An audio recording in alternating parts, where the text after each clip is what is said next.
Boa noite a todos. Nossa primeira live nesse perfil para falar de inflação e investimentos. Live com o economista Igor Mundstock, que é investidor profissional também. Vou adicionar aqui a Tainá.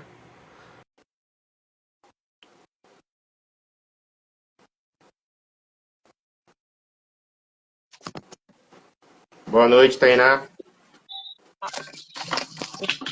Oiê, boa noite. Você me vê, me ouve bem? Sim. Agora eu vou colocar a Maria e depois eu coloco o nosso convidado, o Igor.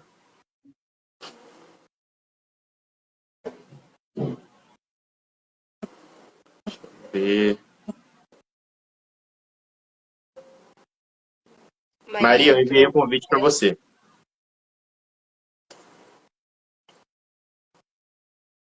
Aqui vamos. Oi, Opa, boa noite. tudo Boa bom? noite.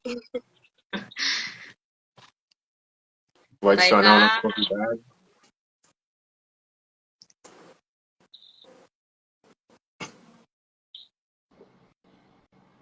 Opa, boa noite. Olá, tudo bem? tudo Tudo bem? Boa noite. tranquilo. Boa noite. Então vamos começar, como eu estava dizendo, essa primeira live nesse perfil, né, do nosso projeto de lives com temas relevantes do cotidiano do Brasil. E a gente escolheu o primeiro tema, inflação, investimentos, economia no geral. Para isso a gente chamou o Igor, que é especialista no assunto. Igor, ao meu lado aqui a Tainá Ribeiro, que é do Rio Grande do Sul, e a Maria Fernandes também, do Maranhão. A gente vai te entrevistar e muito obrigado por ter aceitado o convite. Eu que agradeço. Muito obrigado pelo convite de vocês. Bom, a minha primeira pergunta é o seguinte: o barril de petróleo do tipo Brent atingiu os US$ 90 na semana passada no mercado internacional. Esse tipo de barril de petróleo é referência para o setor e isso preocupa aqui no Brasil, porque a gente sabe que a Petrobras, que é responsável por 80% do nosso consumo, né, de petróleo e derivados aqui no mercado do país, segue a cotação do dólar, da moeda americana. Então, se a gente tem ali o barril do petróleo subindo, automaticamente a gente espera que a Petrobras anuncie novos reajustes. Eu vi algumas pessoas dizendo, Igor, que caso esse barril de petróleo chegue a US$ 100, o litro da gasolina poderia atingir os R$ 10 aqui no Brasil. Isso é verdade? Qual a análise que você faz desse cenário? Certo, vamos lá. Na verdade, a gasolina, assim como outros combustíveis, eles dependem tanto da cotação do petróleo, como também do que acontece no mercado cambial. A Petrobras, embora seja uma empresa brasileira, o que dá a entender que ela poderia manipular o preço e fazer ele cair no curto prazo para melhorar a qualidade de vida dos brasileiros, ela importa uma quantidade relativamente grande de gasolina do mercado internacional para poder suprir a demanda interna, certo? Então a Petrobras, ela depende não só da cotação do barril, como também da cotação do câmbio em relação a moedas externas. Em relação a preços, é muito difícil a gente tentar prever preço de commodity, porque preço de commodity é muito difícil de prever, são ciclos que começam, às vezes, por motivos que ninguém sabe e também encerram em motivos que ninguém sabe. Esse ciclo das commodities que a gente vive hoje, ele tem motivos muito explícitos, que é a política monetária internacional. Esse ciclo ele também surgiu de 2010 até 2015, terminou até 2015, surgindo agora novamente no mundo inteiro. O Brasil já teve esse problema no passado, 2014, 2015, teve esse problema no passado, não foi nem tanto pelo barril do petróleo, mas sim do dólar, que acabou influenciando no preço dos combustíveis. Então, falar sobre o preço da gasolina é muito difícil, porque a gente está ali tentando prever cotação de duas variáveis que são praticamente impossíveis de a gente tentar prever. Mas sim, é possível. Né? O preço da gasolina vai continuar subindo enquanto o petróleo continuar se valorizando e o real continuar se desvalorizando. Embora essa semana o petróleo chegou a US$ 93, hoje ele caiu um pouco para 90. O câmbio tem melhorado bastante desde o início do ano, mais ou menos uma desvalorização do dólar contra o real de 7 e poucos por cento. Então esse cenário ele pode mudar a qualquer momento. Depende da política brasileira, depende do que acontecer com o fiscal, depende da eleição. Então, para resumir a resposta, sim, é possível, se o petróleo continuar se valorizando e se o real continuar se desvalorizando. Tainá? Boa noite, Igor, tudo bem? Boa noite. Aí, nesse mesmo assunto sobre petróleo, gasolina, eu queria que tu me explicasse por que que na fronteira, aqui no Rio Grande do Sul, tu vai na Argentina, tu vai para o Uruguai, a gasolina é muito mais em conta do que no próprio Brasil. Olha, eu não sei como é que funciona a política de preços dos países ao redor do Brasil, mas hoje pode haver uma diferença por conta do câmbio, né? O câmbio pode ser uma grande explicação. O Brasil tem um dos piores câmbios, teve o pior câmbio em 2021, tá? Disparado de qualquer outro país do mundo, e com isso influencia. Então você pode ter todo mundo ele é influenciado pelo preço do petróleo, mas as moedas elas não oscilam para o mesmo lado, depende do que acontece em políticas internas. Então, essa pode ser uma das explicações. Eu não conheço a política de preços dos outros países ao redor do Brasil, mas essa seria uma explicação plausível. Legal. Maria Fernandes? Boa noite. Boa Tudo noite. bom? Tudo ótimo. Bom, falando em economia, eu gostaria de saber por que as questões econômicas são tão importantes para todos nós conhecermos e por que é um ponto alto nas discussões políticas. Certo. A economia é uma ciência muito desconhecida pelo brasileiro. O que eu gosto do brasileiro é que ele sempre opina sobre economia, sendo que às vezes ele não entende por completo o que é essa ciência tão complexa, né? Economia é uma ciência social. Muitas pessoas acham que é cheia de cálculos, mas no primeiro momento a economia não é com muito cálculo, não. Você tem muita intuição, você precisa entender quais são as variáveis que afetam a economia para entender como as coisas acontecem, né? Você tem uma ideia muito clara do passado, o que aconteceu no Brasil em 2015, o que aconteceu no Brasil em 2008, mas dificilmente você consegue usar esse conhecimento passado para prever o que vai acontecer no futuro. A economia, ela afeta todas as pessoas. É indiscutível essa questão do impacto em qualquer pessoa no mundo, né? É uma política que é implementada em Brasília, que tem um efeito no câmbio, que tem um efeito no juro, que tem um efeito em algum lugar que você acaba sendo influenciado. O que eu recebo das pessoas é o seguinte: mas Igor, eu não tenho carro, por exemplo. Eu não sou influenciado pelo preço da gasolina. Só que ela esquece que o arroz que a gente compra no supermercado, ele foi plantado e a máquina que plantou usou o diesel, por exemplo. Aí depois, para colher, a mesma coisa. Aí o arroz ele foi embalado e ele precisou ser transportado até o supermercado. Foi usado o diesel no transporte. E aí essa pessoa que foi caminhando para o supermercado, de fato ele não precisou gastar com gasolina, ele acabou sendo influenciado indiretamente, né? Hoje o grande problema do Banco Central brasileiro é controlar uma inflação que está afetando uma quantidade muito grande de bens e serviços de forma disseminada, de forma indireta. Você sobe um pouquinho o preço da gasolina, você não afeta apenas o consumidor da gasolina, você afeta todos os produtos que dependem desse sistema de produção. Então, essa é a primeira resposta. Você, com a mudança mínima em alguma coisa, às vezes até fora do Brasil, você influencia a economia de países emergentes, por exemplo.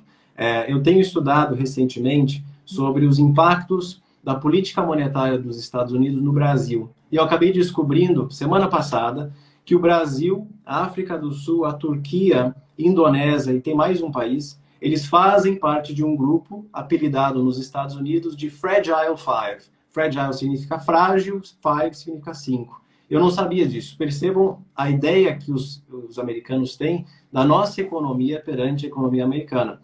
Ou seja, é uma mudança na política monetária lá fora, afeta países frágeis como o Brasil. Enfim, a pauta econômica na política vai ser bem estressante em 2022. Como nós temos uma população que não tem um conhecimento adequado sobre economia, eu posso falar o que eu quiser.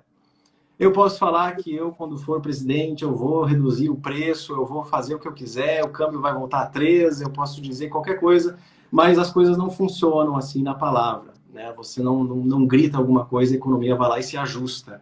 As coisas são bem sensíveis. Então, a pauta econômica vai ser muito relevante e é preciso ter muito cuidado no que se escuta, né? Eu pretendo fazer mais lives durante 2022 para trazer mais esse conteúdo para quem me escuta aqui, porque senão a pessoa acredita em coisas que são impossíveis de acontecerem, né? Enfim, então esse assunto é muito relevante e é preciso ter muita cautela quando se escuta aí promessas incríveis do que pode vir para frente no Brasil. Igor, por falar em promessas, em ano eleitoral, ainda sobre essa questão da Petrobras, a gente tem propostas diferentes dos presidenciáveis até agora. Por exemplo, o atual governo do Bolsonaro, ele defende, no auge da crise dos combustíveis, falou-se muito sobre o ICMS, né? O governo acusava os governadores de serem os principais responsáveis pela alta dos combustíveis, e isso, na época, ficou desmentido, né? Ficou claro que não é bem assim, tem muitas variáveis. Agora o governo fala em privatizar a Petrobras. A gente sabe que não é um processo simples, e muitos economistas dizem que essa seria uma solução preguiçosa para o problema, que isso a princípio não resolveria. Eu quero saber a sua opinião sobre esse assunto e também queria saber quais soluções você propõe. Porque uns falam em privatização, outros falam em criar um fundo um fundo financeiro para poder isso, para amortizar os ajustes, os reajustes da Petrobras. Então, quais propostas te agradam mais? Vamos lá. À vontade. Esse fundo de estabilização, começando por ele vai, de fato, amortizar a volatilidade do combustível. Então, se o petróleo continuar subindo e o câmbio piorar, o fundo ele vai fazer de tudo para que a população não sofra com esse aumento do combustível. Mas da mesma forma que ela não vai sofrer quando o combustível se valorizar, se por acaso o petróleo cair e o câmbio se valorizar, o real brasileiro se valorizar, ela também não vai sentir os benefícios dessa depreciação do combustível. Então aí nós temos um problema. Para você criar essa política, você tem que ter certeza absoluta que as coisas só vão piorar.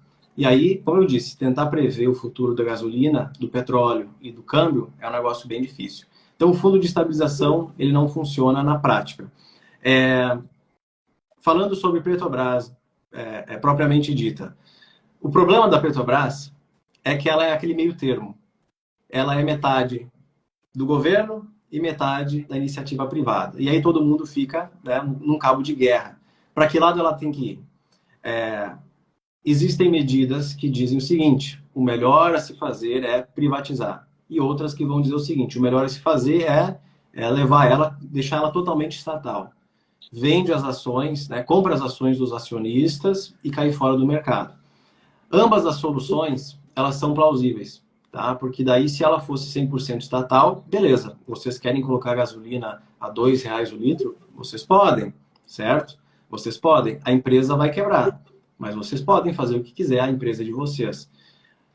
Se eles resolverem privatizar, que seria a outra moeda, o problema da gasolina poderia ser solucionado no longo prazo, no médio prazo, e não no curto prazo, porque aí você teria uma empresa privada. O grande problema hoje é que essa companhia ela tem o monopólio sobre a distribuição do combustível no país. Com mais competidoras, de fato, elas vão competir entre si para reduzir o preço do seu produto, né? Eu vi um estudo feito esses dias pelo Poder 360, mostrando a quantidade de funcionários da Petrobras desde 2015, eu acho, que foi o auge da crise do Brasil e também um dos menores patamares para as ações da Petrobras, prejuízos bilionários. Na época, a Petrobras tinha 86 mil funcionários e agora tem 46, mais ou menos 50% de corte de gente. E aí a minha pergunta é, o que aconteceu de lá para cá? A empresa ela perdeu o market share, ela está tendo problemas financeiros? Bem pelo contrário, ela nunca esteve tão bem na sua história com as ações na máxima histórica por conta do que acontece lá fora, não é Brasil. É o que acontece com o petróleo, o que acontece com o câmbio. A resposta é, se você privatizar, você soluciona o problema eventualmente. Tá? Vai ser solucionado. Serão mais participantes no mercado, são empresas que são competitivas entre si, a concorrência para o consumidor ela sempre prevalece, é muito bom para todos nós, por consequência vai demorar um pouco mais. Se ela for totalmente estatizada, cai fora do mercado financeiro, não tem mais nenhum acionista brasileiro ou estrangeiro com pedacinhos da Petrobras, você também soluciona, mas a Petrobras ela vai ser depedrada. E aí ambas as soluções não vão acontecer. Nenhuma delas vai acontecer. Porque o governo não vai querer privatizar, o governo também não vai querer estatizar. Vai ficar nesse lenga-lenga para sempre. Uma das soluções que eu diria que são uma das mais possíveis de serem realizadas, na verdade, é o governo isentar os impostos como foi a proposta. Aí tem um problema, mais um. O governo vai perder a arrecadação. O problema do Brasil nos últimos 10 anos tem sido o governo, do ponto de vista que ele gasta muito e gasta de uma forma muito mal. Ele é muito pouco eficiente. Ele é ineficiente. De forma que ele gasta muito e ele gasta com coisas que não trazem crescimento econômico, não traz qualidade de vida, não traz investimento para a população. Então, todas as medidas que têm como objetivo reduzir os gastos do governo com aquilo que é desnecessário são muito bem-vindas. Por que eles não aprovam, por exemplo, uma medida que reduz os gastos do governo e assim abre espaço para uma queda na arrecadação proveniente de um corte de impostos? Claro, é a solução mais rápida de todas. Essa pode ser feita amanhã, mas o governo não vai querer reduzir os seus gastos. Porque existem privilégios, porque existem todo aquele jogo político. Então, assim, esse é um assunto que é um quebra-cabeça tão difícil de montar que as possibilidades de você montá-la não vão acontecer. Porque o sistema político, ele se tranca. Você pode privatizar, claro que pode, vai solucionar o problema no médio prazo. Você pode estatizar, você também soluciona, mas ninguém vai fazer nenhum dos dois. Dá para reduzir os impostos, mas ninguém vai querer fazer isso também. E aí existem aquelas propostas mais brandas, aquelas mais fáceis, que é você criar um fundo de estabilização e coisas do gênero, que não vão solucionar o problema com o tempo. Tainá? Igor, 2020, no início da pandemia, os governadores dos estados, eles pediram que o comércio fechasse e ficasse aberto só o comércio essencial. Que ponto tu acha que essa decisão deles afetou o país para a gente estar numa crise hoje? Esse foi o ponto que afetou a economia global. Os lockdowns de qualquer país no mundo que foram implementados é o que afetou o mundo. Se a gente analisar o que aconteceu em 1918, na pandemia que aconteceu lá no mundo inteiro, que foi a gripe espanhola, não teve uma paralisação como essa que a gente teve hoje. Por que não teve? Aí a gente precisa lembrar o que aconteceu na época. Primeiro, são períodos completamente diferentes. Hoje nós não temos essa... Naquela época eles não tinham a possibilidade de trabalhar em casa por celular, por computador, home office, não tem essa. Você tem que aparecer lá e trabalhar. E o risco de você ter o vírus, contrair o vírus e não sobreviver é grande. O estudo que eu li sobre 1918, ele dizia o seguinte: houve um investimento em vacina na época, em torno de 13 mil dólares, o que hoje é muito dinheiro, mas na época era 13 mil dólares. Não acharam nenhuma solução. Não existem indícios de que houve fechamento de restaurantes nos Estados Unidos, a não ser em alguns lugares específicos em Nova York. Estados Unidos continuou completamente aberto. As únicas coisas que foram fechadas na época foram teatros, cinemas e parques. E o resto continuou, é a vida que segue.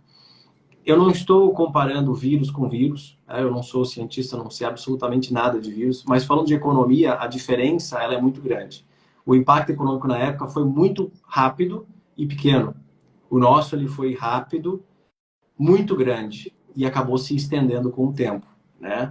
Então eu não posso, por exemplo, dizer eles deveriam ter feito isso, deveriam ter feito aquilo. Agora já ia ficar muito tarde. Agora, o que a gente precisa fazer daqui para frente para solucionar os problemas?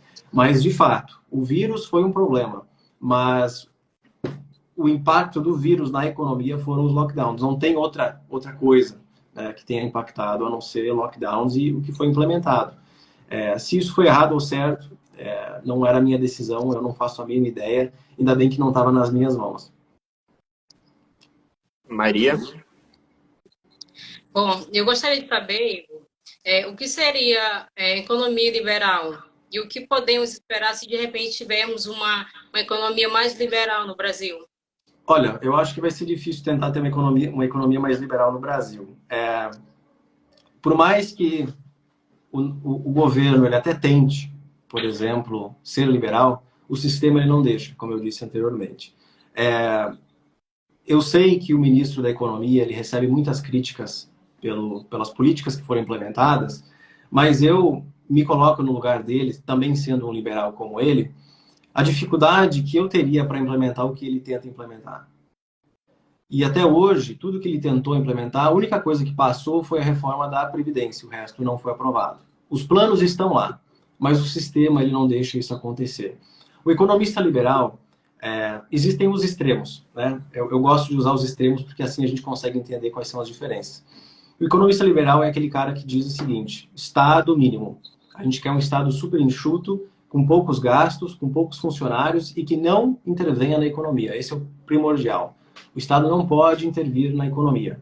Então, quem criou esse tipo de interpretação sobre um Estado mínimo, quem foi o primeiro liberal com relevância na história econômica foi Adam Smith, lá em 1776. E que ele dizia, ele era um filósofo, o estudo da economia praticamente nem havia surgido na época, e ele dizia o seguinte: olha, na minha opinião, a economia, o Estado não deveria intervir na economia. Existe uma mão invisível e essa mão invisível vai fazer com que as coisas se organizem automaticamente. De fato, de lá para cá, muita coisa aconteceu. Muitos países tentaram implementar esse tipo de economia muito liberal e não funcionou. Por exemplo, uma falta de leis ou de regulamentações pode provocar danos econômicos muito grandes. É o que aconteceu nos Estados Unidos nos primeiros anos do século XXI.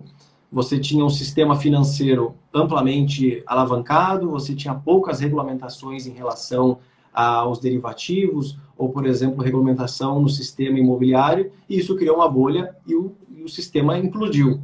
Falta de regulamentações, excesso de estímulos monetários, enfim.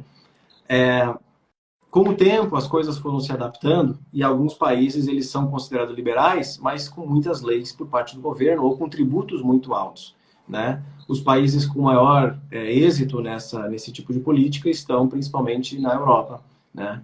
Então, o economista liberal ele defende exatamente isso, uma economia que é liberta do que o Estado tenta fazer. Poucas intervenções no Estado. Isso que a gente está falando sobre petróleo, por exemplo, tentar privatizar e zerar ICMS e tal, são intervenções estatais. Por exemplo, o pagamento do Auxílio Brasil é uma intervenção estatal. Você injetar recursos na economia é uma intervenção estatal, embora o Banco Central ele seja independente, mas de certa forma ele está alinhado junto com o governo. Então, eu acredito que o Brasil ele viveu muitos anos com uma política intervencionista. Ele teve um test drive nos últimos 4 anos com uma economia que tentou se tornar liberal. Não teve muito êxito, não teve muito sucesso. Na minha opinião, sendo um economista liberal, eu acredito que o Brasil precisaria de mais alguns anos com esse tipo de política para poder, de fato, quebrar os obstáculos e implementar aquilo que vai trazer mudanças para o Brasil. O grande problema foi a pandemia. O grande obstáculo das medidas que o governo tentou implementar foi a pandemia, porque aí trouxe uma grande dor de cabeça para políticas fiscais, políticas de distribuição de renda, você tentar agora solucionar o problema da inflação, e isso aí gera uma discordância social. Um dos campos da economia que eu mais gosto é a economia comportamental, você entender o comportamento das pessoas. É só a gente parar e olhar em redes sociais, por exemplo, o que está acontecendo com as pessoas recentemente. O nível de desgosto, de rancor, com a inflação, por exemplo, com os custos, os carros estão mais caros, o carro usado antes custava 20, agora está 40 mil, o preço do combustível era tanto, agora é tanto, alguém tem que fazer alguma coisa, né? Essa é a sensação. Isso traz uma revolta social num país, pode ser numa cidade, pode ser num estado, pode ser num país ou no mundo. E hoje é possível perceber uma revolta social mundial, em vários aspectos. Pode ser pandemia, pode ser a inflação, pode ser um político. Então, o que eu tenho percebido é que as pessoas elas estão nervosas. As pessoas estão nervosas. Está todo mundo sendo impactado por alguma coisa e ninguém está gostando do que é.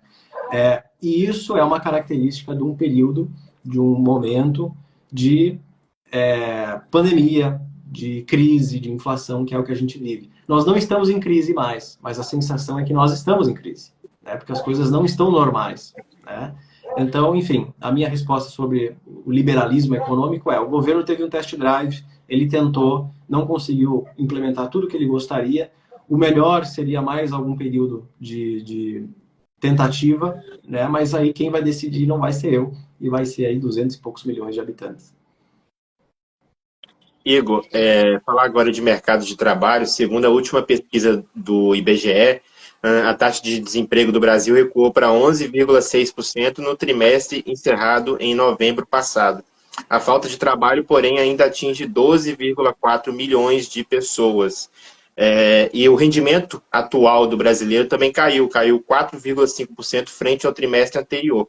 A gente viu também um outro comportamento, que é o de aumento dos empregos informais, né? Aqueles que não são de carteira assinada, enfim. Isso acaba que equilibra a gangorra, né? Porque você consegue aumentar um pouco a taxa de emprego, mas a qualidade desse emprego diminui. Diante disso, o que a gente pode esperar para o primeiro trimestre deste ano? Bom, esse problema ele não é de agora. Esse é um problema que ele já vem ganhando muito espaço desde a crise de 2014. Eu digo que o Brasil não está tentando se recuperar da crise do Covid. Ele está tentando se recuperar de duas crises que aconteceram, duas das maiores crises dos últimos séculos, das últimas décadas aqui no nosso país, comparáveis até com 1929, por exemplo. Uma que aconteceu em 14 até 16 e a outra aconteceu 5 anos depois, 4 anos depois. São duas crises de grande relevância, tão próximas. Então, de fato, o brasileiro tem que reclamar das condições de vida hoje em dia, porque não está bom. Mas é claro, olha o que aconteceu nesses últimos anos. Enfim, o desemprego do Brasil chegou a 14 e pouco por cento agora, no meio da pandemia ali, numa tendência de alta que vinha desde 2014, com a recessão daquela época. Então, a gente já vem perdendo o poder de compra, os salários eles não estão crescendo na mesma velocidade que a inflação, os produtos ficam cada vez mais caros, e a informalidade é um problema que também vem desde essa época. Tá? E a informalidade é muito ruim, porque você, por exemplo, não paga impostos para o governo. Eu sei que todo mundo fala de imposto, é uma coisa muito ruim, mas deveria ser visto como algo positivo, porque é um recurso que vai ser pago para o governo sabe muito bem administrar os seus recursos e ele depois investe e traz aí retorno para a população. E aí você tem um problema cada vez maior com a informalidade. Menos pessoas formais são menos pessoas contribuindo. O governo, percebendo que a contribuição está caindo, o que ele precisa fazer? Cresce a alíquota, sobe impostos. Não, só um pouquinho, a gente precisa arrecadar mais. E aí você estrangula o lado que está formal, né? Então, hoje, o que eu espero para esse primeiro trimestre é que essa taxa de desemprego, por exemplo, ela vai se manter mais ou menos estável. Porque a gente está notando agora um arrefecimento da economia brasileira. Isso é nítido, isso é fato. Inclusive acompanhado com o arrefecimento econômico global. O mundo inteiro está começando a crescer um pouco menos do que crescia nesse último ano de 2021. O Brasil, com uma taxa de juros de 2 dígitos, com certeza vai crescer menos e talvez até ter uma pequena recessão em 2022. Ainda não é possível dizer uma recessão, embora esteja em recessão técnica, que são 2 trimestres seguidos de PIB negativo. Como é que pode um PIB ser negativo, sendo que o desemprego está caindo, né? Essa pandemia ela colocou os indicadores econômicos num liquidificador. Está tudo muito louco. Então você tem inflação acontecendo, mas desemprego caindo, com recessão econômica, um PIB negativo, mas com outros indicadores melhorando. Tem coisas que não estão bem explicadas. E é o que a pandemia causou. É uma loucura nos indicadores econômicos. Não é no Brasil, é no mundo inteiro assim. Então é de se esperar que nós tenhamos um início de 2022 e possivelmente um ano inteiro, tá? Metade dele, com certeza, vai ficar aí impactado por uma taxa de juros mais alta. Dizer que número vai chegar o desemprego, eu não sei dizer. Vai depender da recuperação da economia. Mas deve se manter estável aí perto dos 11,5% ao longo desses próximos meses. Igor, você disse que se se identifica com o liberalismo, né, assim como o ministro Paulo Guedes. Em entrevista ao jornal Estado de São Paulo, o Paulo Guedes disse que ainda não conseguiu cumprir a maioria das metas que foram traçadas lá atrás por falta de, entre aspas, apoio à agenda liberal. Que avaliação que você faz da gestão do Guedes nesses quase 4 anos aí à frente da pasta da economia no Brasil? É isso que eu estava me referindo antes. Eu concordo com ele. É muito difícil você tentar implementar uma política diferente num sistema que não funciona e que não aceita. A própria história do Paulo Guedes é muito bacana, porque quando ele veio de Chicago na década de 70, a primeira coisa que ele fez foi ir para Brasília e tentar implementar as ideias liberais em Brasília. Ele acabou de sair de Chicago. Chicago é a referência internacional para a escola liberal da economia. E na época ele foi para lá e todo mundo riu da cara dele. Tá? Eu li uma história quando ele estava prestes a ser o ministro. Então ela falava mais ou menos isso, que as pessoas expulsaram ele de Brasília. Cai fora daqui que nós não queremos essas ideias liberais. E aí, depois ele se transformou num grande investidor, porque ele olhava para as políticas implementadas pelo governo e dizia, olha, o câmbio aqui vai se desvalorizar, ou vai acontecer tal coisa com a taxa, o Brasil vai dar calote. E aí ele apostava contra o sistema. Enfim, me parece que está rolando um flashback, né, do que aconteceu na década de 70. Ele também tentou implementar as políticas, mas por falta de... qual é a palavra que você usou? Falta de... de apoio. Falta de apoio, você não consegue implementá-las. No início houve apoio, implementaram a reforma da Previdência.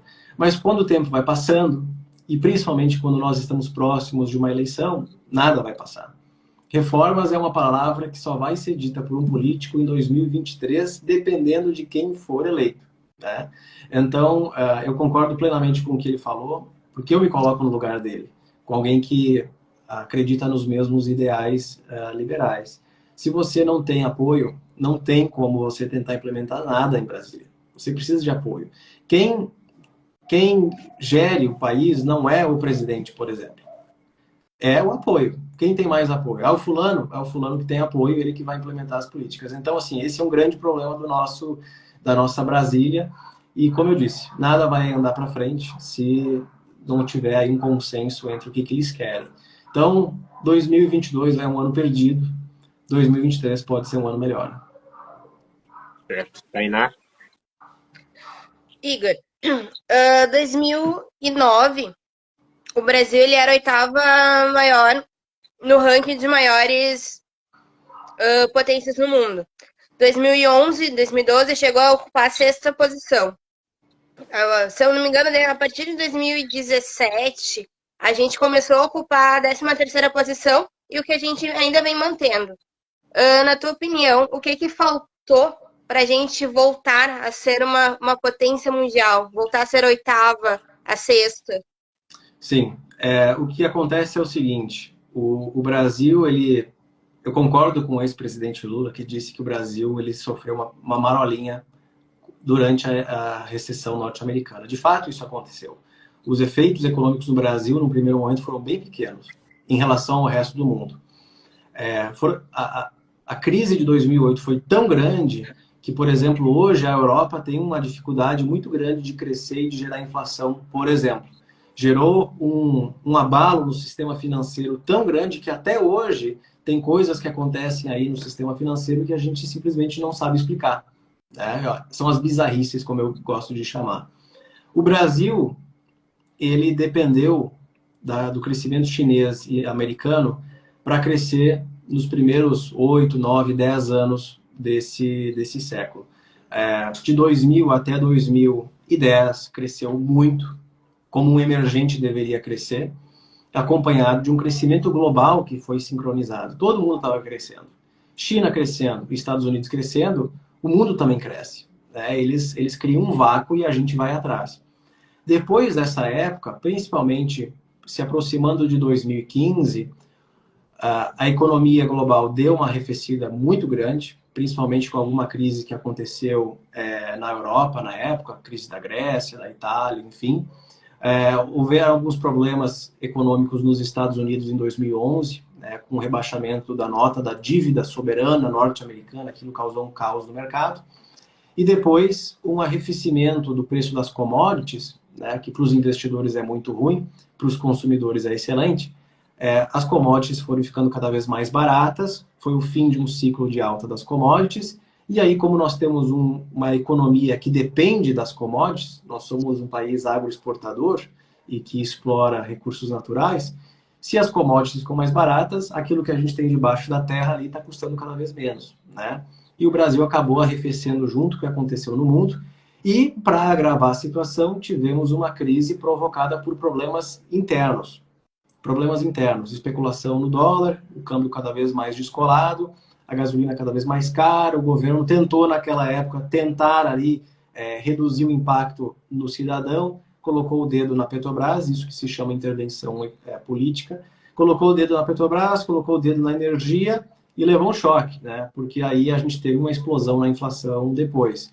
Percebo, a gente teve uma inflação de 10,06 em 2021, que não é pouca coisa, são 2 dígitos, mas que foi menor a 2015 e nós nem estávamos um ciclo das commodities, não tinha petróleo a $90, bem pelo contrário, era em torno de 40 e poucos. Foi um problema interno, endógeno. E aí, com uma crise que durou quase 3 anos, ali em 2014 até 2016, o Brasil com certeza vai perder espaço na economia global, isso não podemos ter dúvida. De novo, com uma pandemia agora em 2020, que até hoje causa aí grandes problemas para nós, a gente vai ficar cada vez mais para trás, né? Nesse período o governo começou a gastar cada vez mais, o endividamento ele aumentou, os gastos cada vez menos eficientes, trazendo menos retorno para a população, você vai cada vez se distanciar mais dos patamares de 4ª maior economia, 5ª maior economia, 6ª maior economia. O que falta é um investimento por parte do governo. Aí a ordem das coisas é muito difícil de dizer. O governo ele precisa investir mais, mas ele também precisa poupar mais, ele precisa gastar menos. Daí é o que eu disse, você reduz gastos desnecessários e usa essa grana para, de fato, trazer retorno para a população. Então, é mais ou menos isso. Gastar menos com bobagem, porcaria, tá? E gastar mais com população, investimentos em segurança, educação e outras coisas. Maria? Eu gostaria de saber qual a sua visão sobre o futuro da nossa política, da nossa economia política, já que muitos falam que o próximo presidente pode vir a ser o ex-presidente Lula.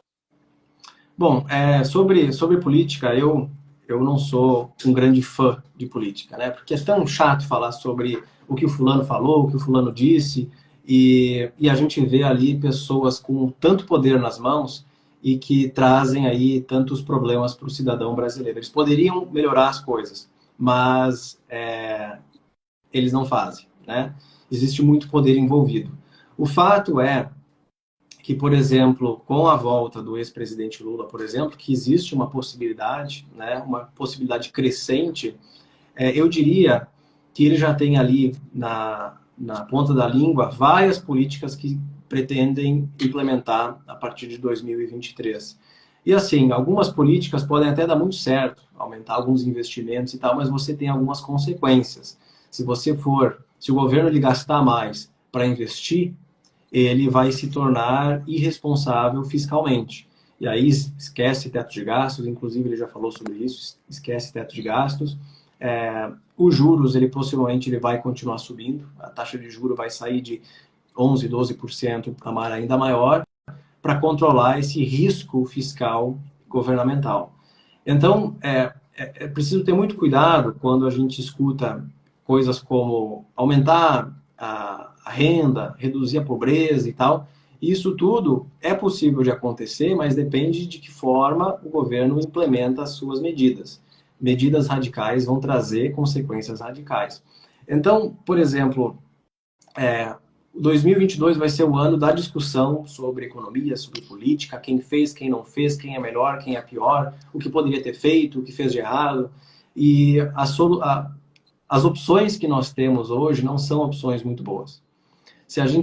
A minha opinião é que nós temos hoje um presidente que ele se comunica muito mal com a sociedade. Se comunica muito mal. ele abre brecha para as pessoas interpretarem de forma equivocada aquilo que ele tenta falar, né? Ele se comunica muito mal com o mercado financeiro, se comunica muito mal com investidores internacionais. E se a gente quer que o câmbio caia, por exemplo, que o dólar fique cada vez mais barato, você precisa aumentar a confiança do estrangeiro com o Brasil, né? Então, assim, o câmbio ele sobe, ele cai por conta de oferta e demanda. Você compra mais real ou você vende mais real. Para as pessoas acreditarem no real, você precisa trazer uma mensagem de otimismo e de confiança que agora o Brasil vai, e isso acaba não acontecendo. Esse é uma grande qualidade do ex-presidente Lula, por exemplo. Ele fala muito bem. Não quer dizer que ele fala a verdade, mas ele fala muito bem. Então, assim, em relação a futuro, né, de política, eu não faço a mínima ideia do que vai acontecer. Estamos apenas no segundo mês de 2022, de um ano eleitoral, nenhum avião caiu e ninguém foi esfaqueado por enquanto. Muita coisa vai acontecer e é preciso ter muita cautela. Sobre o futuro da economia política, né, eu não vejo nenhuma melhora. A economia política no Brasil sempre foi um grande problema e deve continuar sendo por muito tempo, até que uma vez, em algum momento, ela possa, né, mudar e melhorar. Mas isso aí eu não tenho nenhum otimismo em relação a esse assunto. Tainá, eu acho que a gente tem uma pergunta nos comentários aí. Lê pra gente, por favor. Temos.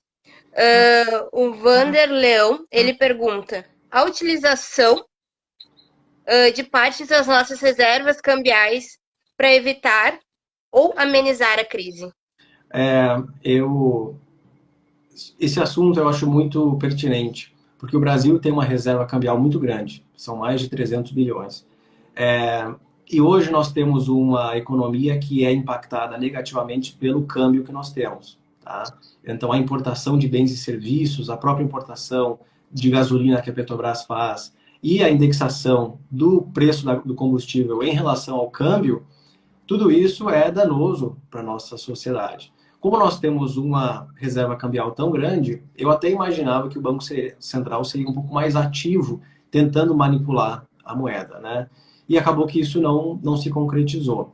Eu não sei exatamente o porquê disso, eu não sei se eles estão preocupados com o ano eleitoral, que pode vir aí pela frente, com o possível resultado da eleição, que pode levar o câmbio para patamares nunca vistos antes.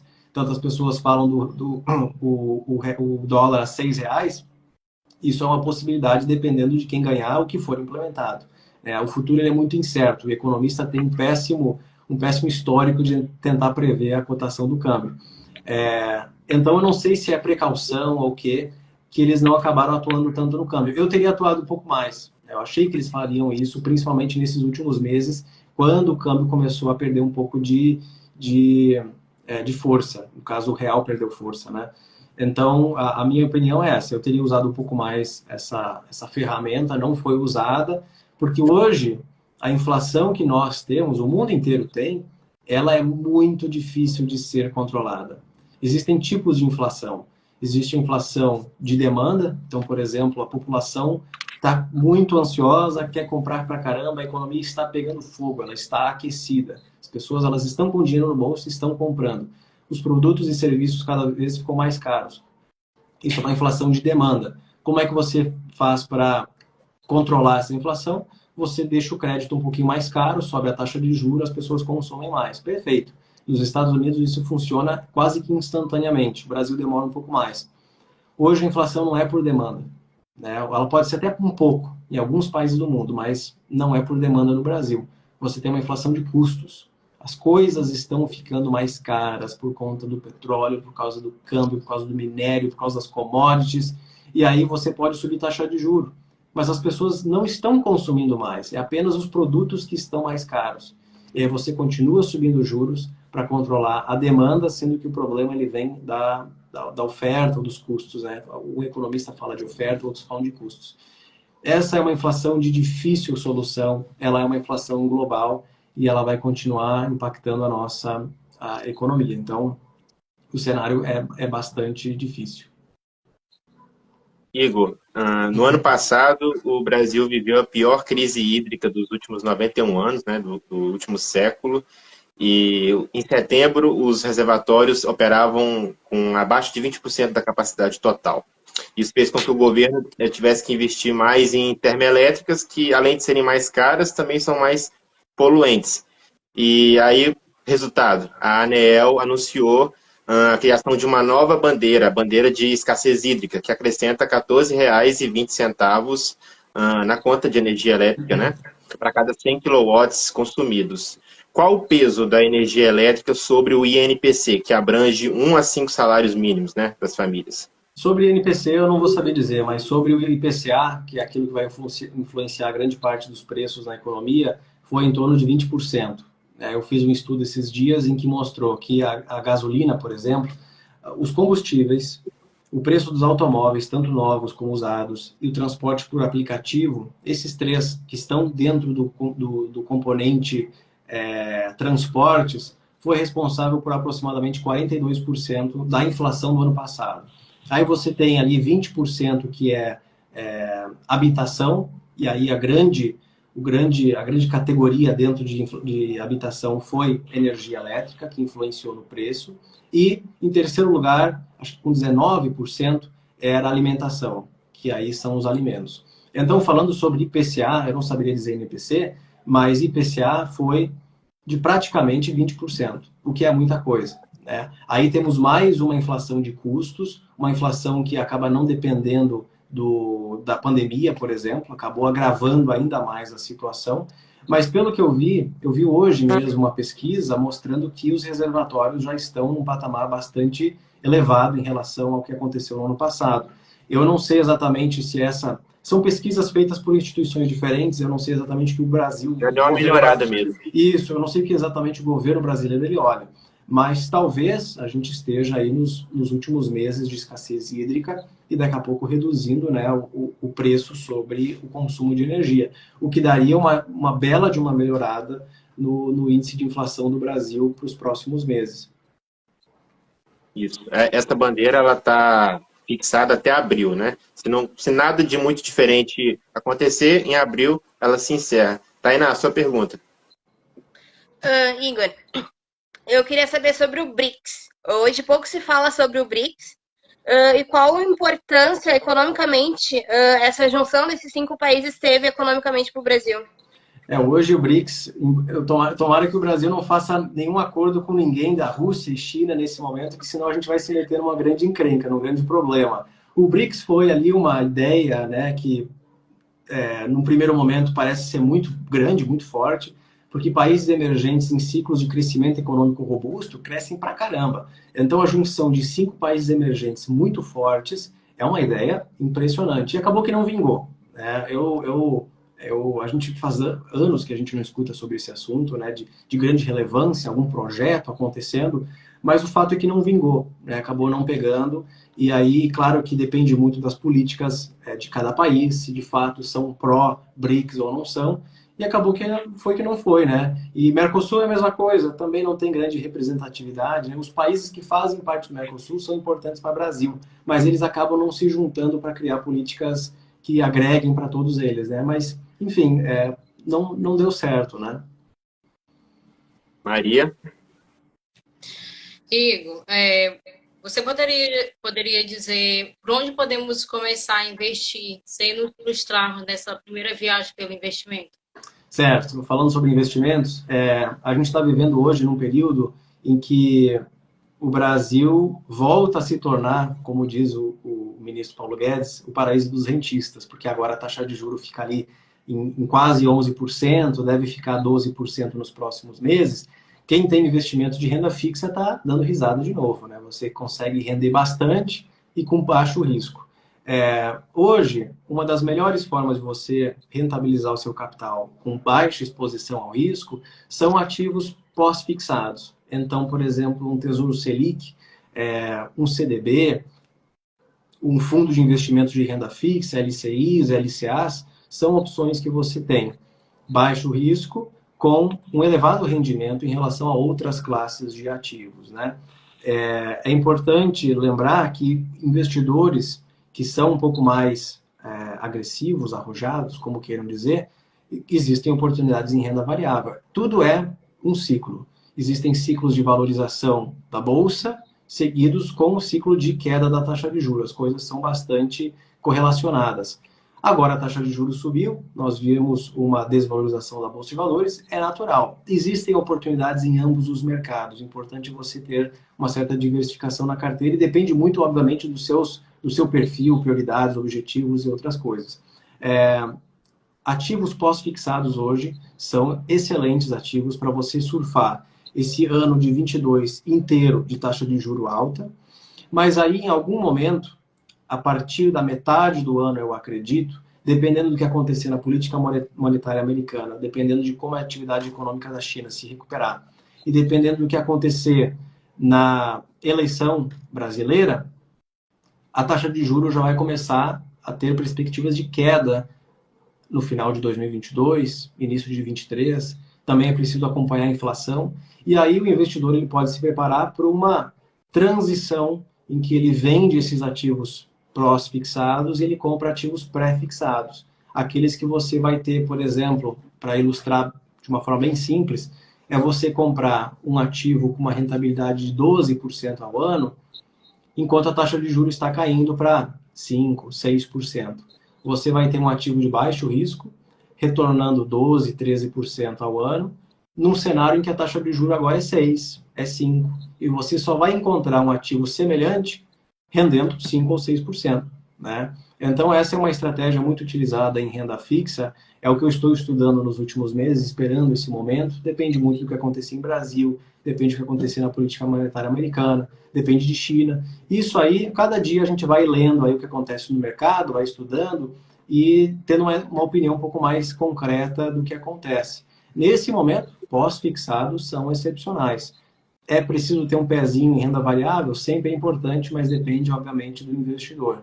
E aí, a partir da metade do ano, você faz essa troca, você faz uma migração dos seus ativos pós para ativos pré. Não tudo em pré, as pessoas gostam dos extremos, né? Sai de um lado, vai para o outro. Não, você faz uma transição. Porque eu não sei se, por exemplo, em dezembro, em janeiro, acontece alguma coisa na economia que faça o juro disparar para 15%.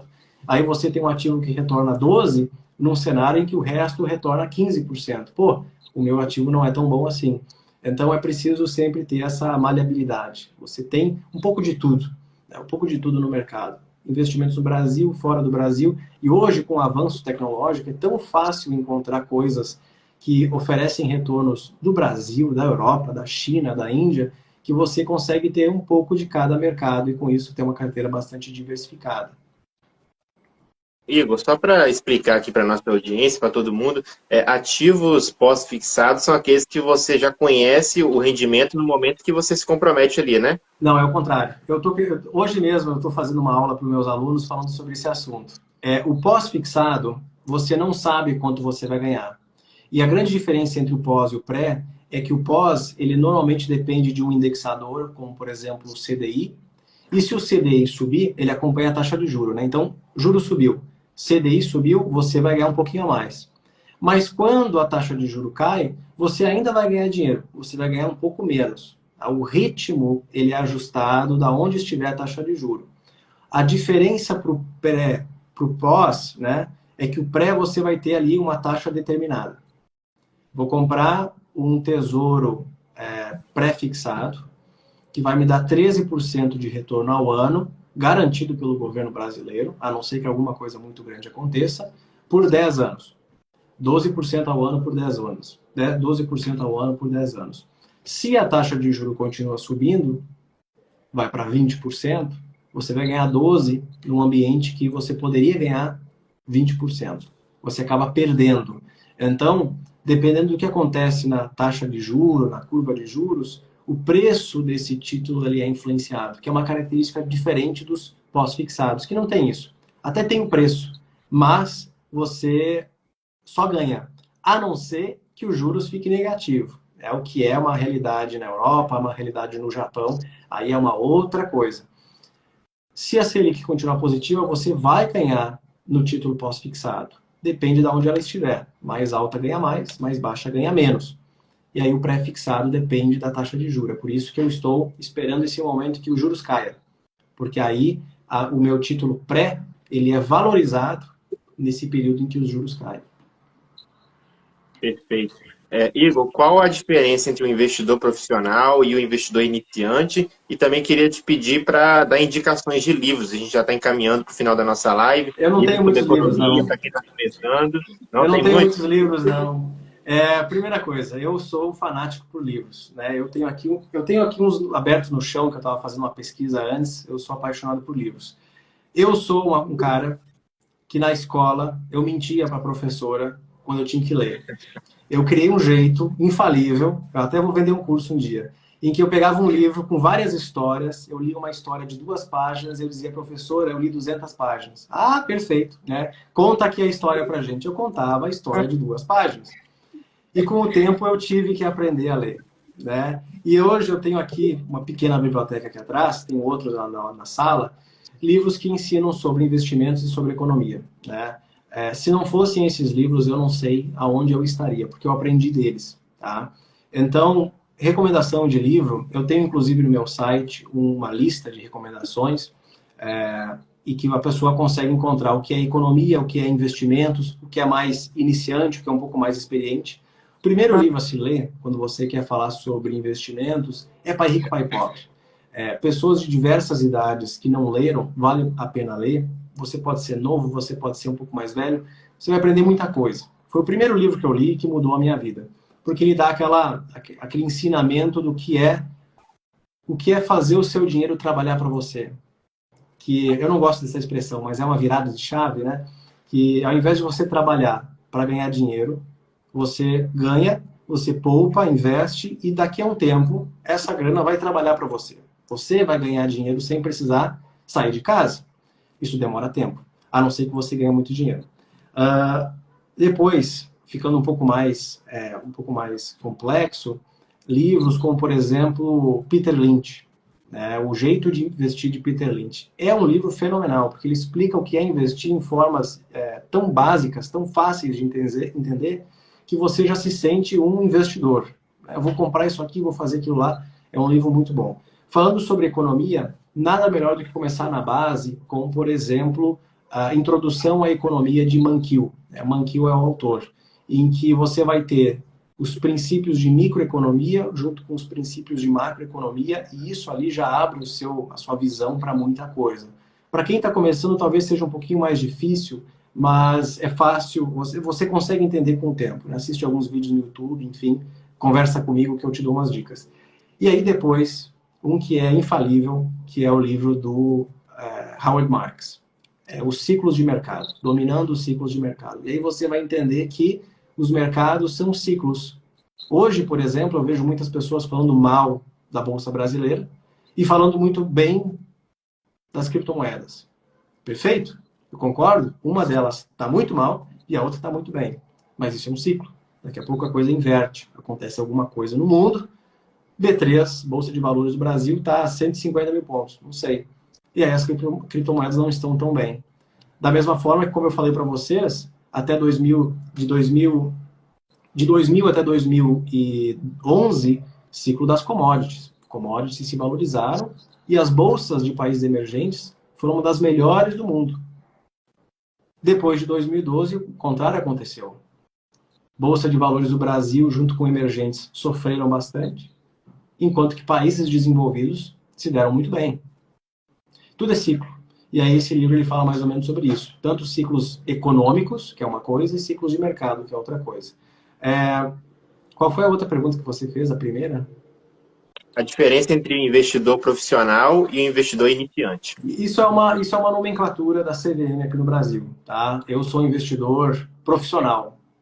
Isso não muda muito no meu dia a dia. É apenas uma nomenclatura, porque eu tenho uma certificação que possibilita isso. Existem 3 tipos de investidores. Né? O investidor qualificado, aquele que tem até mais de 1 milhão investido, ou que tem algumas certificações e tal. E aí o profissional é aquele que tem outras certificações um pouco mais complexas, ou mais de 10 milhões de reais investidos. Isso vai abrir para você algumas oportunidades no mercado financeiro, alguns fundos mais arrojados, alguns investimentos um pouco mais exclusivos, né? Mas é mais ou menos só isso, não muda muita coisa. Agora, falando sobre o investidor de verdade, aquele investidor que está começando, a diferença é muito grande. Né? Esquecendo a nomenclatura da CVM. A diferença é que é o investidor que está preparado para investir, que ele abre, por exemplo, um site de notícias, ele lê coisas que ele diz assim, isso aqui presta, isso aqui não presta. Não é que tudo presta. A grande Igor, diferença... Fala. deixa eu só te interromper, porque eu estou vendo aqui a contagem regressiva do Instagram, 20 segundos, eu acho que eles vão encerrar a live. Aí a gente recomeça para as nossas considerações finais, pode ser? Certo, pode ser. Eu achei que eles até nem estavam limitando mais, uma coisa assim. Pois é. Então vamos encerrar aqui.